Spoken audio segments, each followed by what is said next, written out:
Hello students, I welcome you on your very own YouTube channel, Manoj Jangir Classes. And as you all are able to see that in today's class, we are going to talk about the importance of statistics. What is the importance of statistics, you should say? Importance of statistics also works as functions of statistics. आप चाहें तो इसको functions of statistics बोल लीजिए, आप चाहें तो importance of statistics बोल लीजिए, दोनों का काम एक ही होता है। ये जो आप स्क्रीन पर देख रहे हैं अभी, we are going to discuss all the 7 points one by one. एक एक करके हम इनकी स्टडी करेंगे, इनके बारे में डिस्कस करेंगे, इनके बारे में बताएंगे, इनके बारे में एक्सप्लेन करेंगे आपको। एंड अगर कहीं पर भी कोई इशू आता है तो you can write us in the chat section, you can write us in the comment section and I will definitely get back to you. So if we talk about importance of statistics, the very first importance of statistics is quantitative expression of economic problems. Quantitative expression of economic problems. अब इसका मतलब क्या होता है? Quantitative मतलब किसी चीज की क्वांटिटी बताना, एक्सप्रेशन यानी कि उसको एक्सप्रेस करना ऑफ इकोनॉमिक प्रॉब्लम्स, इकोनॉमी से रिलेटेड प्रॉब्लम्स। जैसे मैं अगर आप पॉवर्टी, अगर हम पॉवर्टी की बात करें तो लेट्स से दो बच्चे हैं, आपस में बात कर रहे हैं, एक बच्चा दूसरे बच्चे से पूछता है कि what is the status of poverty in India. दूसरा बोलता है कि a lot of people are there those who are poor in the economy. तो यहाँ पर if you want to come across that what is the numerical expression of a lot of people, so we cannot express that. So what we need to do here is, अगर इसको quantify कर देते हैं, हम quantity में represent कर देते हैं। जैसे अगर मैं बोलूं कि 21.9% of Indian people are actually poor, 21 point, this is the actual data which I'm telling you right now. So 21.9% of the total Indian population is below poverty line, is poor. This is how you are quantifying the economic problems. आप economic problems को quantify कर रहे हो, quantity provide कर रहे हो, quantitative expression दे रहे हैं। मैंने आपसे पूछा, एक आप ही के लेवल का एक एग्जांपल और ले लेते हैं। आपका 11th का यूनिट टेस्ट हुआ, फॉर एग्जांपल आपकी क्लास में 60 स्टूडेंट्स हैं, 60 में से 45 स्टूडेंट्स ही जो हैं वो पास हुए, बाकी के बच्चे फेल हो गए। मैंने आपसे पूछा कि आपकी क्लास में कितने लोग पास हुए हैं, आपने कहा out of 60 45 students have cleared the examination. अगर मैं इसको क्वांटिफाई करूं, या आपने ये नहीं बोला कि 45 स्टूडेंट्स हैं, आपने बोला कि बहुत बच्चे पास हुए हैं लेकिन बहुत फेल भी हुए हैं। मैंने पूछा बहुत कितने, तो यहाँ पर आप साफ साफ कह सकते हैं that out of 100%, 75% students have cleared the examination. 75% बच्चों ने एग्जाम क्लियर कर दिया। तो this is the quantitative expression of a particular thing. यहाँ पर इकोनॉमिक प्रॉब्लम लिया हुआ है, तो मैंने पॉवर्टी की बात करी है। So if you talk about statistics, statistics is an essential tool for an economist to understand the problems of the economy. किसी भी इकोनॉमी की प्रॉब्लम को समझने के लिए। आपने बोला इन्फ्लेशन रेट कितना है, किसी ने बोला बहुत है, बहुत महंगाई है, इन्फ्लेशन रेट बहुत ज्यादा है। आपने ये कहा कि inflation rate is right now 7% in India, 7% की जो महंगाई दर है, इन्फ्लेशन जो है वो इंडिया में प्रिवेल्ड है। आप क्वांटिफाई कर रहे हैं इस तरीके से चीजों को, आपने क्वांटिटी प्रोवाइड कर दिया। तो statistics helps the economists to understand the problems of an economy through quantitative data. Example है, पॉवर्टी की बात करें, आप साफ साफ देख सकते हैं, क्वांटिटेटिव एक्सप्रेशन दिया हुआ है, सब्सटेंशियल डिक्लाइन हुआ है पॉवर्टी रेशियो में फ्रॉम 55% इन 1973 टू 36% इन 1993, और 2011 की बात करें तो ये डेटा पहुंच गया 21.9% तक। ये एक्चुअल डेटा मैं आपको दे रहा हूँ। सो आप इसे आगे कहीं पर भी कोई प्रोजेक्ट बनाते हैं या कुछ और चीज करते हैं तो वहां पर भी यूज कर सकते हैं। Let's talk about the next point, that is intersectoral और इंटरटेम्पोरल कंपैरिजन। इसका मतलब ये हुआ कि आप चाहें तो within the organisation compare कर सकते हैं डिफरेंट सेक्टर्स का, within the economy different sectors का कंपैरिजन कर सकते हैं, और डिफरेंट टाइम पीरियड्स पे अपना या डिफरेंट फर्म्स का कंपैरिजन कर सकते हैं। For example, if I say that एक क्लास है 11th क्लास, और 11th 12th 10th इनमें से सबसे ज्यादा स्कोर, मैक्सिमम स्कोर कौन सी क्लास के बच्चे ने किया? This is what we call intersectoral comparison. Intersectoral, अलग अलग डिफरेंट डिफरेंट सेक्टर्स का। इकोनॉमिक्स के पॉइंट ऑफ व्यू से समझ लीजिए, an economy can be divided into three sectors basically. The first one on production basis, primary, secondary and tertiary. Primary की बात करें, almost 73% people are involved in primary sector right now, agriculture sector भी बोलते हैं. Almost 17% people are employed in secondary sector. Sorry, 10% people are employed in secondary sector. ये actual data मैं आपको दे रहा हूँ. And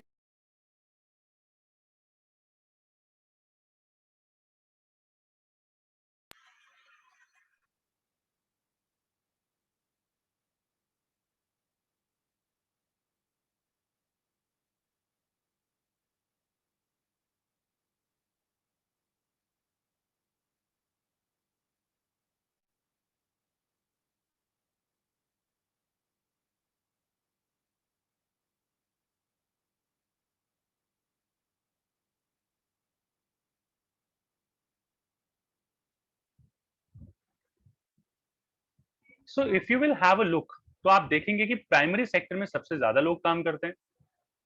tertiary sector second sector है जिसमें काफी ज्यादा लोग काम करते हैं, और सबसे कम लोग काम करते हैं इंडिया में सेकेंडरी सेक्टर में. So such kind of comparison with the different sectors in an economy is known as intersectoral. different sectors का comparison मैं यहाँ लिख देता हूँ, ये comparison between different sectors या comparison among different sectors. अच्छा, यहाँ टेम्पोरल का मतलब है टाइम बेसिस, टाइम के बेसिस पे कंपेयर करना. तो इंटर टेम्पोरल यानी कि मान लीजिए एक कंपनी है जिसका नाम है विशेष एंड लिमिटेड या फिर विशेष लिमिटेड, और इन्होंने 2001 में, मैंने 2002 में, 2003 में और 2004 में अलग अलग इनकी परफॉर्मेंस थी. मान लीजिए इनका प्रॉफिट 4 लाख, 2 लाख, 6 लाख और 8 लाख इस तरीके से था. तो आप यहाँ पे कंपेयर कर सकते हैं कि किस तरीके से परफॉर्मेंस जो है वो इस कंपनी की रही है, या किस तरीके से ये सारी चीजें हो रही हैं. So this quantitative data is further used to make intersectoral comparison किया जा सकता है, जैसे across different sectors of the economy. और इंटर टेम्पोरल यानी टाइम बेसिस कंपैरिजन किया जा सकता है over different plan periods. Plan periods यानी कि जो भी टाइम पीरियड आप लेना चाहें. रूरल एरिया और अर्बन एरिया में कह सकते हैं अनएम्प्लॉयमेंट का जो डेटा है, यू कैन कंपेयर देम कि रूरल एरिया में ज्यादा अनएम्प्लॉयमेंट है या फिर अर्बन एरिया में ज्यादा अनएम्प्लॉयमेंट है. The next point is cause and effect relationship. So this is the another importance of statistics, or you can say function of statistics. So different sets of data are used to find the cause and effect relationship. कि एक चीज के पीछे क्या reason है, क्या cause and relationship, cause and effect relationship है. This enables the policy makers to formulate policy, और इसकी वजह से हमें पॉलिसी को, कोई भी पॉलिसी अगर बनाते हैं, टैक्सेशन पॉलिसी या फिर कोई प्लानिंग करते हैं हम लोग, तो वो उसमें हेल्प करती है to solve the problem of the economy. For example हमने कहा कि इकोनॉमी में अनएम्प्लॉयमेंट की प्रॉब्लम है. तो अनएम्प्लॉयमेंट है तो इसका कॉज क्या है? Lack of employment opportunity, lack of employment कह लीजिए, लैक ऑफ एडुकेशन कह लीजिए, लोग इतने एडुकेटेड नहीं है, लैक ऑफ स्किल्स कह लीजिए कि लोगों के पास स्किल्स नहीं है. तो ये सारी की सारी चीजें अगर आप प्रोवाइड कर देंगे तो this problem of unemployment can be sorted out. तो इसमें ये कॉज एंड इफेक्ट का रिलेशनशिप हमें पता लगता है, that what is the cause and what is the effect. इस तरीके की चीजें हमें स्टैटिस्टिक्स में पता लगती हैं. Economic equilibrium, it helps to, statistical data की अगर हम बात करें, it helps economists to understand the behaviour of the producer and the consumer. देखिए, प्रोड्यूसर इक्विलिब्रियम और कंज्यूमर इक्विलिब्रियम दो टॉपिक हैं जो अभी आगे के चैप्टर में माइक्रो इकोनॉमिक्स में आपके पास आएंगे. और इक्विलिब्रियम आप ये समझ लीजिए कि ये दो, एक ये वेइंग मशीन है यहाँ पर, और इसके दोनों साइड जो है वो बराबर होने चाहिए,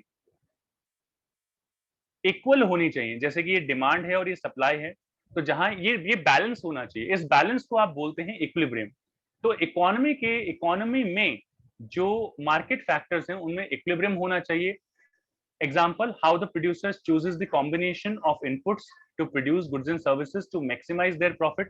ये आपने distinct component of economics में पढ़ा होगा, that how the producers are deciding that which combination of inputs they need to use to maximize their profits, and how the consumers are basically spending their income so that they can maximize their satisfaction. अपनी satisfaction को किस तरीके से maximize कर सकते हैं by spending their given money on various goods and services.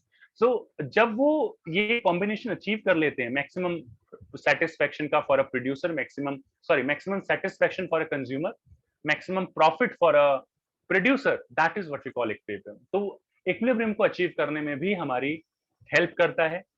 इसके अलावा आपने काफी सारी थ्योरीज जो इकोनॉमिक्स में होती हैं, जैसे कि theory of demand, theory of supply,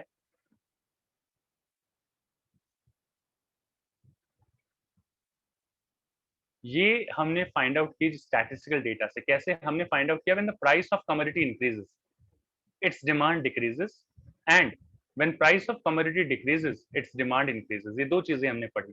आप देखेंगे अपनी जनरल लाइफ में तो इस रिलेशनशिप, ये रिलेशनशिप होता है, इसको हम कहते हैं थ्योरी ऑफ डिमांड. सप्लाई में क्या होता है? पॉजिटिव रिलेशनशिप होता है. Supply, when price will increase, supply will increase, when price will decrease, supply will decrease. तो ये इस तरीके का रिलेशनशिप हमने कैसे फाइंड आउट किया? With the help of statistics only. तो it helps to formulate, develop economic theories as well. So यहाँ पर वही चीज मैंने बताई है कि रिलेशनशिप क्या होता है डिमांड में और प्राइसेस में. इसके साथ साथ मैंने आपको सप्लाई के बारे में भी यहाँ पर बताया. So how two items are related with each other, that is what explained with the help of statistics only. आप डेटा कलेक्ट करते हो and then you come across such kind of things. Next is economics forecasting. ये कोई horoscope नहीं होता है यहाँ पर.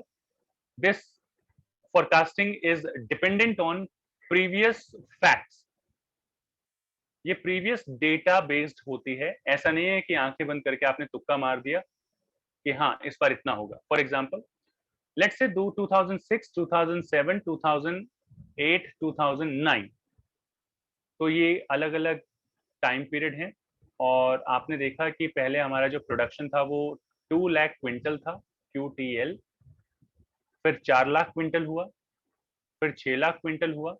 तो मैं ये कह सकता हूँ कि 2009 में ये 8 लाख क्विंटल हो सकता है. क्यों? क्योंकि ये जो पीछे का ट्रेंड है, ट्रेंड हमें ये दिखा रहा है कि हर साल 2 लाख क्विंटल जो प्रोडक्शन है वो इंक्रीज हो रहा है. So we can expect that next year it will be 8 lakh quintal. So statistical data are useful to forecast the changes in the factors which influence other factors. So this enables the economists to formulate policies and suggestions to overcome the problem. आप अगर एक चीज कर देंगे तो दूसरी चीज में क्या चेंज आएगा, ये सारी चीजें यहाँ पर पता लगती हैं, जो हम फोरकास्ट कर सकते हैं, अंदाजा लगा सकते हैं कि क्या होना चाहिए, क्या नहीं होना चाहिए. And this is what we discuss under importance of statistics. तो यहाँ तक ये सारी चीजें हैं. इसके अलावा फॉर्मुलेशन ऑफ पॉलिसी इसका लास्ट पॉइंट है कि जब भी कोई पॉलिसी फॉर्म करते हैं उसमें भी हमें स्टैटिस्टिक्स हेल्प करता है. मान लीजिए जैसे statistical data is essential for formulating policies of economic development. Example, if the government wants to formulate और मॉडिफाई लेबर लॉज, ये थोड़ा आगे पीछे हो गया यहाँ पर, labor laws, then it will require statistical data on working conditions, number of working hours and minimum wages received by the workers. कि आप कोई नई पॉलिसी फॉर्मुलेट करना चाहते हैं लेबर के लिए, तो आपको इन सारी चीजों की डिटेल पता होनी चाहिए. तो आप जब भी कोई पॉलिसी फॉर्मुलेट करते हैं स्टैटिस्टिकल डेटा के बेसिस पे कि वर्किंग आवर्स कितने हैं जो 8 घंटे होते हैं, इसके अलावा मिनिमम वेज रेट क्या है क्या नहीं है, तो स्टैटिस्टिकल डेटा रिक्वायर्ड है. Then only you can formulate the policies. तो स्टैटिस्टिकल डेटा हमें इस तरीके की पॉलिसीज को फॉर्म करने में भी हेल्प करता है. This is what I wanted to tell you in this video. बाकी अगर वीडियो कहीं पर भी आपको अच्छा लगा हो तो लाइक जरूर करें, दोस्तों के साथ शेयर जरूर करें और सब्सक्राइब कर लीजिए चैनल को इसी तरीके के लेटेस्ट वीडियोस देखने के लिए. इसके अलावा आप चाहें तो कोई डाउट है आपका तो हमें कमेंट सेक्शन में कमेंट करके पूछ सकते हैं. हर एक कमेंट को मैं रीड करता हूं, रिप्लाई जरूर करता हूं. आप चाहें तो हमें व्हाट्सएप, टेलीग्राम पर भी फॉलो कर सकते हैं, लिंक डिस्क्रिप्शन में गिवन है. एंड इसके अलावा कुछ और भी रिलेटेड वीडियोस जो हैं उनके लिंक्स भी यहाँ पर गिवन है. बाकी मिलते हैं आपसे नेक्स्ट वीडियो में. Till then Take care and goodbye all of you. Thank you so much for watching this video.